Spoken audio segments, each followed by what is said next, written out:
నాపై నమ్మకంతో ఇంత పెద్ద బాధ్యతను అప్పగించినందుకు పవన్ కళ్యాణ్ గారికి నా హృదయపూర్వక ధన్యవాదాలు.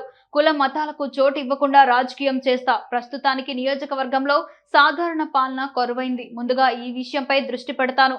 నాపై ఉంచిన నమ్మకానికి కాకినాడ రూరల్ నియోజకవర్గం బహుమతిగా కళ్యాణ్ గారికి అందిస్తాను. టికెట్ కేటాయించినందుకు మన జనసేన అధినేత పవన్ కళ్యాణ్ కి, చంద్రబాబుకి మరోసారి నా కృతజ్ఞతలు. అందరికీ నమస్కారం. చాలా సంతోషం. పవన్ కళ్యాణ్ గారు నన్ను ఆశీర్వదించి నన్ను నమ్మి ఇవాళ రూరల్ కాన్స్టిట్యున్సీకి ఎమ్మెల్యే టికెట్ ఇచ్చేందుకు జనసేన పార్టీ తరఫున బీఫామ్ ప్రకటించినందుకు నాకు పవన్ కళ్యాణ్ గారికి జీవితకాలంలో రుణపడి ఉంటాను. అలాగే మా జనసేన పార్టీతో పొత్తులో ఉన్నటువంటి పార్టీ నాయకుడు చంద్రబాబు నాయుడు గారికి కూడా ధన్యవాదాలు తెలియజేస్తా ఉన్నాను.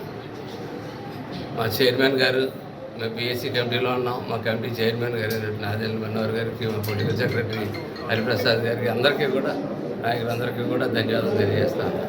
నేను ఇవాళ చెప్తా ఉన్నాను, 2 అంశాలు నా మీద ఉన్నాయి. ఒకటి, ఇక్కడ నెగ్గిన తర్వాత నా నియోజకవర్గం యొక్క ప్రజలకి సాధారణ పరిపాలన అన్నది లేకుండా పోయిన పరిస్థితి ఇవాళ ఏర్పడ్డది.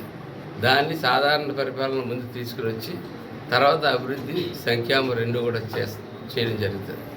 అట్లాగే ఈ రోజుల్లో పార్టీలు మారి పార్టీల వ్యవహారాలు రకరకాలన్నీ జరుగుతున్న వ్యవహారాల్లో ఎటువంటి పరిస్థితులు వచ్చినా సరే పవన్ కళ్యాణ్ గారికి అండగా ఖచ్చితంగా నిలబడుతుంది. అలాగే ఇవాళ మా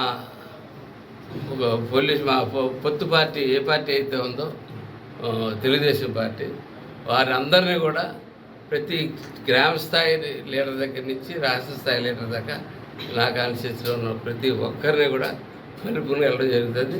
వారి వేళ నుంచి మా కుటుంబంలో సభ్యుల కిందే చూస్తాం తప్ప వాళ్ళేదో తెలుగుదేశం పార్టీ, వీళ్ళు జనసేన పార్టీ, వాళ్ళు వేరు వీళ్ళు వేరు అన్నట్టు ఎట్టి పరిస్థితుల్ని చేయడం కానీ, కుల మతాలను తావు ఇవ్వడం కానీ ఎట్టి పరిస్థితుల్లో నేను చేయనని చెప్తా ఉన్నాను. ఎందుకంటే ఇక్కడ ఉన్న చాలామంది ప్రజలకు అది తెలుసు. కానీ ఇవాళ చెప్పవలసిన బాధ్యత, పెద్ద బాధ్యత నా మీద ఇవాళ కళ్యాణ్ గారు పెట్టారు కాబట్టి నలుగురికి తెలియజేయాలి కాబట్టి నేను తెలియజేస్తూ ఉన్నాను. ఖచ్చితంగా తెలుగుదేశం పార్టీ, జనసేన పార్టీ, ఒకవేళ బీజేపీ పార్టీ కూడా కలిసి వస్తే బీజేపీ పార్టీ కూడా అందరూ కలిసి ఖచ్చితంగా ఈ రాష్ట్రంలో, అలాగే ప్రధానంగా ఈ కాకినాడ జిల్లాలో, కాకినాడలో ఇక్కడ అక్రమాలకి ఎదురెట్టి పోరాడతాం. అట్లాగే ముందు మాకు కావాల్సిన సాధారణ పరిపాలన, మౌలిక సదుపాయం లేకుండా పోయిన పరిస్థితి వేళ ఈ ప్రాంతంలో ఏర్పడింది.